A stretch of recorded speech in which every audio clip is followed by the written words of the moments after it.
মা ভাই বোনেরা আমায় ক্ষমা করবেন, আমি আপনাদের সবার কাছে ক্ষমা চেয়ে নিচ্ছি। আমি কালকে এখানে র্যালি করে দেবো। আমি এই অসভ্যতামিটা করতে পারবো না। ममता बनर्जी पहले से टेंशन में, क्योंकि इस बार बीजेपी पहले से ज्यादा टक्कर दे रही है।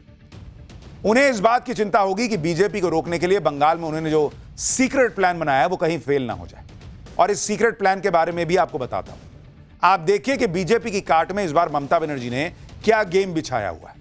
देखिए, ममता बनर्जी को लग रहा है कि इस बार ममता मामला जो है वो पिछली बार से ज्यादा कड़ा है, इसलिए ममता ने इस बार अपनी रणनीति थोड़ी बदली है। इस पूरे चुनाव के दौरान ममता बनर्जी खुद को विक्टिम की तरह पेश करती रही। ममता बनर्जी आक्रोश की नहीं, अपने अपमान का जिक्र करती रही। जनता से अपमान का बदला लेने के लिए बार बार कहती रही। वो इमोशनल वोट अपील कर रही हैं। लेकिन दूसरी तरफ ममता के नेता धमकियां दे रहे हैं, उनके भतीजे जो हैं वो धमकियां दे रहे हैं। यानी ममता बनर्जी इमोशनल कार्ड खेल रही हैं, भतीजे अग्रेसिव कार्ड खेल रहे हैं। क्योंकि ममता बनर्जी का एक कनेक्ट है वहां के लोगों से। वो ये दिखाने का प्रयास कर रही है कि देखो, मैं बंगाल की बेटी हूं और मेरे साथ क्या क्या अत्याचार हो रहा है। लेकिन दूसरी तरफ जो टीएमसी का कल्चर रहा है, जिस तरीके से वो अग्रेसिव पॉलिटिक्स करती है, वो जिम्मा उन्होंने अभिषेक बनर्जी को दे रखा है। ममता बनर्जी पिछले चुनाव में बहुत अग्रेसिव थी, इस बार वो उतनी अग्रेसिव नहीं है, बल्कि घूम घूम कर ये बता रही हैं कि देखो, उनको तो घेरा जा रहा है, उनको परेशान किया जा रहा है, इंसल्ट किया जा रहा है, ह्यूमिलिएट किया जा रहा है, रैली नहीं करने दे रही है बीजेपी अपमान कर रही है। यह ममता बनर्जी का इमोशनल कार्ड है। ममता क्या कह रही हैं आप खुद देखिए। এই দেখুন, সামনে চিৎকার করছে যাতে আমি মিটিংটা করতে না পারি। মা ভাই বোনেরা আমায় ক্ষমা করবেন, আমি আপনাদের সবার কাছে ক্ষমা চেয়ে নিচ্ছি। আমি কালকে এখানে র্যালি করে দেবো। আমি এই অসভ্যতামিটা করতে পারবো না। এটা খুব ইনসাল্টিং, এটা খুব হিউমিলিয়েশন। আমি আপনাদের নমস্কার জানিয়ে আমি বিদায় নিচ্ছি। আমায় ক্ষমা করবেন। अब ये वो ममता बनर्जी हैं जिन्होंने लेफ्ट के शासन से लड़ाई लड़ी, कभी सरेंडर नहीं किया। और आपको लगता है वो इस तरीके से कुछ भोंपू बच गए होंगे बीजेपी के कार्यक्रम के, इसलिए मंच छोड़कर जाने वाली हैं। उन्होंने दो शब्द इस्तेमाल किए, इंसल्ट कर रहे हैं और ह्यूमिलिएट कर रहे हैं ये लोग मुझे। वो जानबूझकर बंगाली अस्मिता को जगा रही हैं लोगों के अंदर कि देखो, ये लोग आके कैसा कर रहे हैं मेरे साथ। ये उनकी पॉलिटिकल स्ट्रैटेजी है। पहले चरण की वोटिंग के बाद ममता ने अपनी रणनीति में चेंज किया है। पहले चरण के दौरान ममता कहती थी उनको सत्ता का लालच नहीं है, लेकिन पहले दौर में बंपर वोटिंग के बाद अब ममता के तेवर बदल गए। अब वो खुद को अपने ही राज्य में और ज्यादा पीड़ित दिखा रही है। साथ ही जनता के मन में एनआरसी और ईवीएम कैप्चरिंग का डर पैदा कर रही है।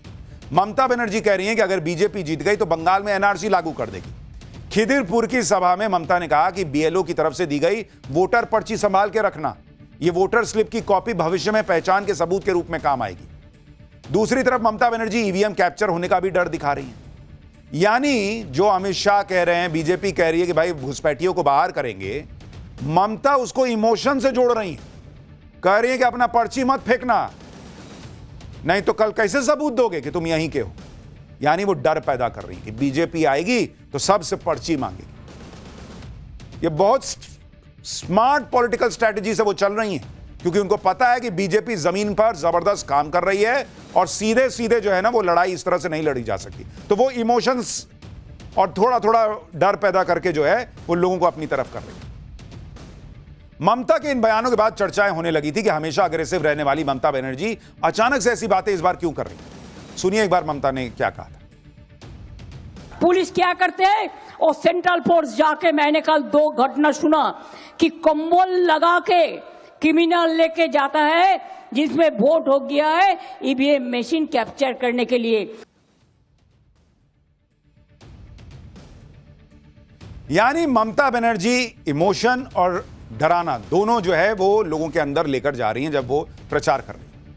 वो खुद को बेचारी दिखा रही कि अपने राज्य में ढंग से रैली तक नहीं कर पा रही, सेंट्रल फोर्स लगाकर बूथ कैप्चर हो रहा है। दूसरी तरफ ममता बनर्जी के भांजे अभिषेक बनर्जी खुलकर धमकाने वाले अंदाज में भाषण दे रहे हैं। यानी बुआ बेचारी और भतीजा धमकी देने पर है। यही है ममता बनर्जी की रणनीति इस बार। वो खुद इमोशनल अपील कर रही हैं, बंगाली अस्मिता की बात कर रही हैं और भतीजे अभिषेक को लगा रखा है कि तुम अग्रेसिव कैंपेन करो। अभिषेक बनर्जी ने विरोधियों को चेतावनी देते हुए कह दिया कि 4 मई के बाद वो खुद देखेंगे कि दिल्ली से कौन बचाने आता है। आप सुनिए जरा अभिषेक बनर्जी को उनका टोन क्या है और कंपेयर कीजिए कि ममता बनर्जी का टोन क्या था। 4 তারিখে তৃণমূল আরামবাগ জিতুক বা হারুক, আমরা গতবারও আরামবাগ হেরেছিলাম, গোঘাট হেরেছিলাম, খানাকুল হেরেছিলাম, পুরসুরা হেরেছিলাম, কিন্তু উদারতা পার পেয়ে গেছিলে। এবার আমি নিজে দায়িত্বে থাকব। 4 তারিখ 12টার পরে কোন জল্লাদের কত ক্ষমতা আর কার দিল্লির বাবা কাকে বাঁচাতে আসে আমি 4 তারিখ দেখব। आप सोचिए, ममता बनर्जी के भतीजे बीच मंच पर खड़े होकर कह रहे हैं कि देखता हूं 4 तारीख के बाद कौन दिल्ली से किसका बाप आता है बचाने के। ऐसी खुली धमकी दे रहे हैं वो। वोटर कौन हिसाब से बिना डरे जाएगा वोट करने? वो टाइम कह रहे हैं कि 4 तारीख को 12 बजे के बाद देखता हूं कौन बचाने आता है। यानी ममता बनर्जी का इमोशनल कार्ड, भतीजे का अग्रेसिव कार्ड। ये पूरा पॉलिटिकल गेम प्लान दिख रहा है, जिसमें ममता बनर्जी वोटर को इमोशनल पिच पर कैटर कर रही हैं और उधर टीएमसी का अग्रेसिव आइडेंटिटी जो है उसको भतीजे आगे बढ़ा रहे हैं। इस पॉलिटिकल गेम प्लान के पीछे वजह यह भी कि ममता बनर्जी को पता है कि उन्हें बीजेपी से एक मामले में जबरदस्त बढ़त मिली हुई, और वो है मुस्लिम वोटों की बढ़त। यही एक बात है जिसमें ममता बनर्जी को बीजेपी पर एज है। अगर आप देखिए तो बंगाल में 100 सीटें ऐसी हैं जहां मुस्लिम वोटर्स निर्णायक भूमिका में माने जाते हैं। बंगाल में 70% हिंदू आबादी है और करीब 27% मुस्लिम आबादी है। 2021 के विधानसभा चुनाव में ममता बनर्जी को 75% मुस्लिम वोट मिले थे। 2024 के लोकसभा चुनाव में ममता बनर्जी को 83% मुस्लिम वोट मिले थे। यानी आप इसे इस तरह से समझिए कि अगर बीजेपी बंगाल के चुनावी रेस को 0 से शुरू करती है तो ममता बनर्जी एक मुश्त मुस्लिम वोटों के दम पर करीब 30% वोट के साथ शुरू करती है। और उनको अगर चुनाव जीतना है तो पिछली बार की तरह अगर 48% वोट चाहिए तो मान के चलिए कि उनको 20-22% वोट और मिल गया 70 में से तो उनका काम हो जाएगा। बीजेपी को सरकार बनानी है तो उनको बचे हुए 70% में से सीधा 48-50% पे काम करना होगा। यह ममता बनर्जी को बंगाल में बढ़त दिला जाता है क्योंकि वहां पर मुसलमान एक मुश्त उनको वोट करता है। और इस बार जो लोग ये कह रहे थे कि भाई हुमायूं कबीर वोट काट देंगे मुसलमानों का, AIMIM काट देगी, हुमायूं कबीर के स्टिंग के बाद वो सारा खेल खत्म हो गया है।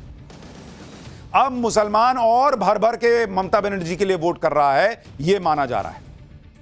बीजेपी के लिए इतनी कड़ी मेहनत के बाद भी चुनौती बड़ी इसलिए हो जाती है क्योंकि 70% हिंदू वोटर्स में से उन्हें पूरी तरह से हिंदू वोटों का कंसोलिडेशन करके अपनी जीत सुनिश्चित करनी है। अब क्या 70 में से 45% हिंदू वोट करेगा बीजेपी के लिए? यहीं से जीत और हार जो है वो तय हो। वोट बैंक की वजह से ममता खुलकर चेतावनी भी देती है कि हम हैं तो सब सुरक्षित हैं, नहीं तो एक खास समुदाय आपको 1 सेकंड में खत्म कर देगा। देखिए क्या कहती है। আমরা আছি বলে না আপনারা সবাই ভালো আছেন, আর যদি আমরা না থাকি কোনোদিন সেরকম আসে 1 সেকেন্ড লাগবে। একটা কমিউনিটি যখন জোট বাঁধে না, ঘিরে ফেললে 1 সেকেন্ডে দেবে একদম 12টা বাজিয়ে। देखिए मुस्लिम वोटों का गणित फाइनल राउंड में क्या है वो भी आपको बताता हूं। कल जिन 142 सीटों पर वोटिंग होने वाली है उनमें 57 सीटें ऐसी हैं जहां पर मुस्लिम आबादी 25% या उससे भी ज्यादा है।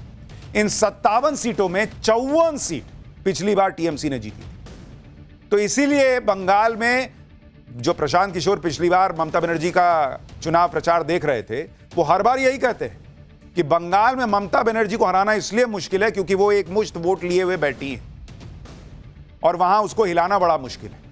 लेकिन बीजेपी को ये की जो मेहनत है वो इस बात पर है कि जो बाकी 70% है उसमें वो डर भय वगैरह खत्म करके और वो एक मुश्त वोट पा सके। ममता बनर्जी के पास मुस्लिम वोटों का एज है, लेकिन इस बार ममता बनर्जी को बेचैनी SIR से हो रही क्योंकि कई इलाकों में SIR में इतने वोट कटे हैं जो टीएमसी की जीत के मार्जिन के आसपास का आंकड़ा है। जैसे आप देखिए हुगली जहां 18 सीटें हैं, यहां औसतन 17,333 वोट कटे हैं, जबकि 2021 में टीएमसी की जीत का औसत मार्जिन 19,915 था। पूर्वी बर्धमान में 16 सीटें हैं और इस इलाके में औसतन 16,668 वोट कटे हैं और 2021 के चुनाव में टीएमसी की जीत का औसत मार्जिन 14,591 था।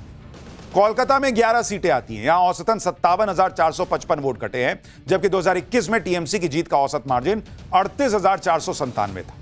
हावड़ा में 16 सीटें हैं, इस इलाके में औसतन 24,563 वोट कटे हैं। 2021 में टीएमसी की जीत का औसत मार्जिन 29,834 था। नॉर्थ 24 परगना में 33 सीटें हैं, यहां औसतन 27,000 वोट कटे हैं। 2021 में टीएमसी की जीत का औसत मार्जिन 39,980 था। साउथ 24 परगना में 31 सीटें आती हैं, यहां औसतन 19,258 वोट कटे हैं एसआईआर में। 2021 में टीएमसी की जीत का औसत मार्जिन 43,888 था। नादिया में 17 सीटें हैं, यहां औसतन 19,647 वोट कटे हैं, जबकि टीएमसी की जीत का औसत मार्जिन 2021 में यहां पर 24,168 था। यानी कई सीटों पर तो 2021 में टीएमसी के जीत के मार्जिन से ज्यादा वोट कटे। लेकिन अब सवाल यह है कि वो वोट जो कटे वो सारे टीएमसी के होंगे, ये भी जरूरी नहीं। ये तो किसी को नहीं पता ना भाई कि जिसका वोट कट गया वो किसको वोट करता था, नहीं करता था।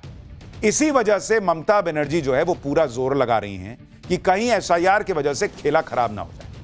ममता बनर्जी इसलिए राज्य के पुलिसकर्मियों को भी समझा रही हैं कि 4 मई के बाद केंद्रीय बल चले जाएंगे, लेकिन पुलिसकर्मियों को तो यही रहना है। देखिए वो भी कैसे एक तरीके से उनको चेतावनी दे रही हैं पुलिस वालों को। और वो लोगों ने एक भी एक्शन नहीं लेता है, खाली हमारा पार्टी का खिलाफ एक्शन लेता है। लेकिन ये लोगों को पता नहीं है 4 तारीख के बाद ये लोग वापस जाएंगे, तो आप लोग तो इधर में रहेंगे। आपको चाय हम देंगे, आपको मिठाई हम खिलाएंगे, आपको परिवार को हम लोग देखेंगे।